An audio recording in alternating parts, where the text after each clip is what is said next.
Hello students, अभी हम आपको प्रथमा पाठः सुभाषितानि का अभ्यास कार्य करेंगे। इसके पहले वाले वीडियो में हमने आपको इसका अर्थ समझाया था। अब इसके अभ्यास कार्य देखिए। आपका इसमें देखिए सेकंड में श्लोकांशेषु रिक्त स्थानानि पूर्य, श्लोक के अंश के द्वारा रिक्त स्थान की पूर्ति करनी है। जो श्लोक आपने पढ़ा था सुभाषितानि में, उसके श्लोक दिए हैं और बीच का ओमिट कर दिया है, तो आपको वहाँ से देखकर लिखना है। इसलिए मैं इसे एक्सप्लेन नहीं कर रही हूँ, क्योंकि ये सामने के श्लोक जो हमने एक्सप्लेन किया था उसी का ही क्वेश्चन है। अगला देखते हैं, प्रश्नानाम उत्तराणि एक पदेन लिखत, प्रश्नों के उत्तर को एक पद में लिखिए। अब चूंकि एक पदेन कहा है, इसलिए आप लोग आंसर भी एक पद में ही देंगे। वैष्णिनः किम नश्यति, वैष्णिनः जो वैष्णिन होते हैं, जो बुरी लत वाले होते हैं, उनका क्या नष्ट हो जाता है? तो हमने पढ़ा था उनका विद्या रूपी फल नष्ट हो जाता है। तो आंसर होगा आपका विद्या फलम। कस्य यशः नश्यति, किसका यश नष्ट हो जाता है? तो लोभी का यश नष्ट हो जाता है, तो लुब्धस्य हो जाएगा। मधुमक्षिका किम जनयति, मधुमक्षिका मतलब मधुमक्खी क्या उत्पन्न करती है? तो मधुमक्खी क्या उत्पन्न करती है? मधु उत्पन्न करती है, तो मधु माधुर्यम हो जाएगा। इसके बाद आपका अगला क्वेश्चन है,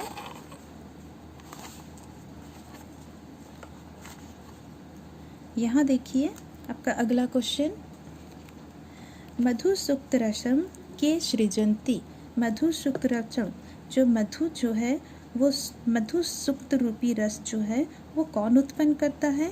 तो संत उत्पन्न करता है, तो संतः हो गया है।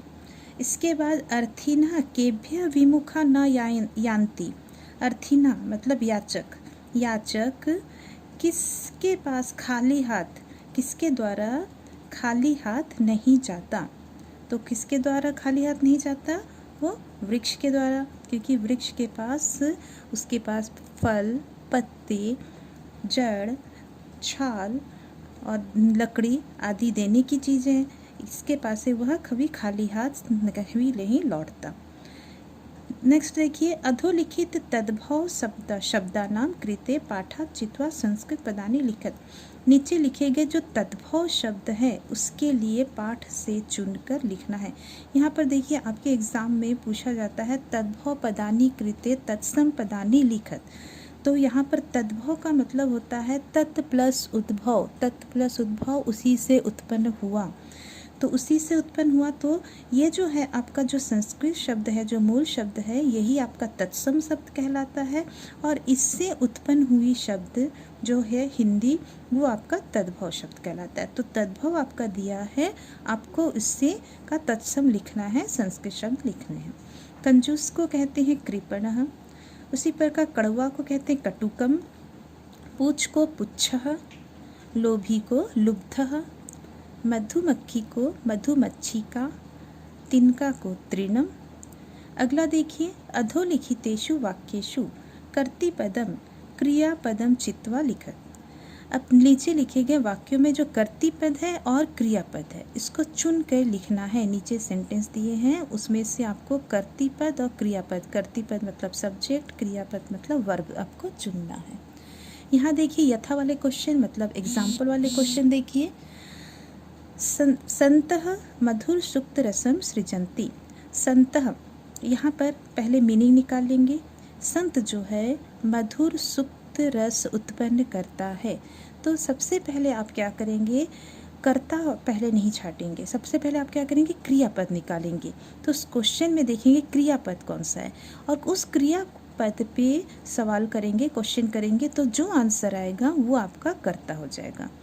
तो सबसे आसान तरीका है, सबसे पहले हम क्रिया निकालें। तो इसमें फिर से एक बार देखिए मीनिंग निकालिए। संत जो है मधुर सुक्त रस उत्पन्न करता है, क्रिया है उत्पन्न करता है, सृजंती आपका है क्रिया, तो ये सृजंती हो गया। ये कौन उत्पन्न करता है? तो संत उत्पन्न करता है, ये आंसर आया, तो ये आपका कर्ता है।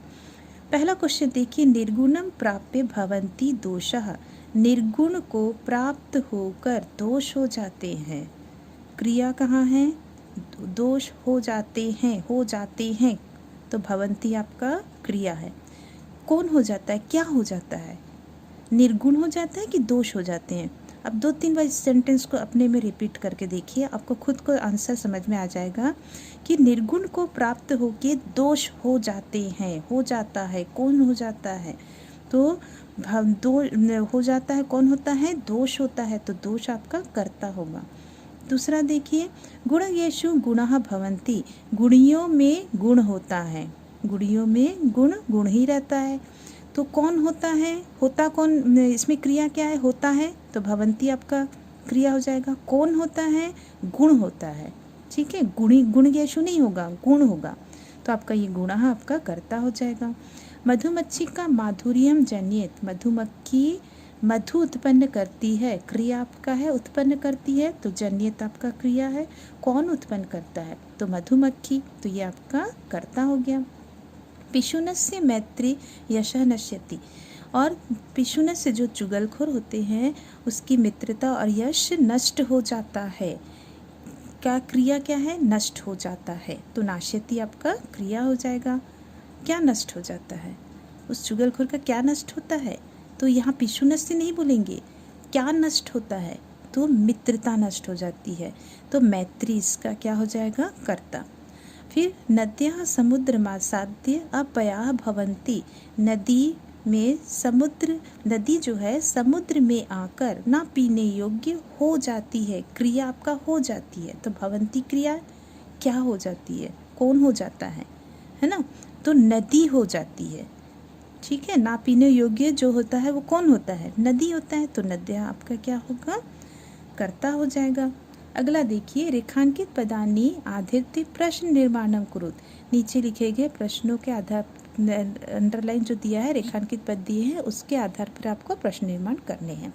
पहला क्वेश्चन है आपका, गुणाः गुणयेषु गुणाः भवन्ति, गुणा मीनिंग देखिए, गुणा जो है गुणियों में गुण होता है, तो ये जो गुण है वो पुल्लिंग है, चूंकि ये पुल्लिंग का प्रथमा विभक्ति का बहुवचन है, तो किम का जब चलता है तो कह वाला चलेगा, कह कौ के, तो चूंकि बहुवचन में के आता है, ये बहुवचन है, इसलिए आपका के हो जाएगा। फिर नद्याः सुस्वादु तोयः भवन्ति, नदी स्वादिष्ट जल वाली होती है, ठीक है, तो नदी आपका क्या है, स्त्रीलिंग है, और ये प्रथमा विभक्ति है, तो नदी नद्यो नद्याः चलता है, तो प्रथमा विभक्ति का बहुवचन दिख रहा है, तो आपका क्या होता है, का करके चलता है, आपके स्त्रीलिंग में का के कहा, तो चूंकि बहुवचन है इसलिए कहा हो जाएगा। फिर आपका देखिए, लुब्धस्य यशः नश्यति, लुब्धस्य जो लोभी का यश नष्ट हो जाता है, लुब्ध, लुब्ध आपका क्या है बेटा, पुल्लिंग है, पुल्लिंग का कौन सा विभक्ति दिख रहा है, आधा स, और यह है मतलब बालकस्य, बालकस्य मतलब आपका पुल्लिंग का षष्ठी विभक्ति का एक वचन है, तो हम जब किम का करते हैं तो कस से चलता है, तो यहाँ पर कस से हो जाएगा। मधुमक्खी का माधुर्यमेव जन्यति, मधुमक्खी का मधु ही उत्पन्न करती है, तो यहाँ पर जो मधुमक्खी का है ये आपका स्त्रीलिंग है, लता के अनुसार चलेगा, और स्त्रीलिंग का प्रथमा विभक्ति का एक वचन दिख रहा है, तो प्रथमा विभक्ति एक वचन में का प्रयोग होता है।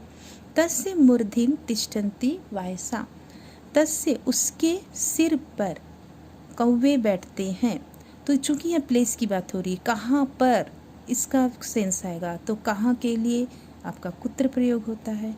अगला क्वेश्चन देखिए, उदाहरणानुसारम पदानि पृथक कुरुत, यहाँ उदाहरण के अनुसार पदों को पृथक कीजिए। यहाँ पर देखिए आपका ये संधि दिया है, तो ये मैंने लेसन को समझाते हुए करवाया था, तो कुछ संधि इसमें आ जाएंगे आपके, जैसे समुद्रम प्लस आसाद्य हो जाएगा, समुद्र में आकर, ठीक है।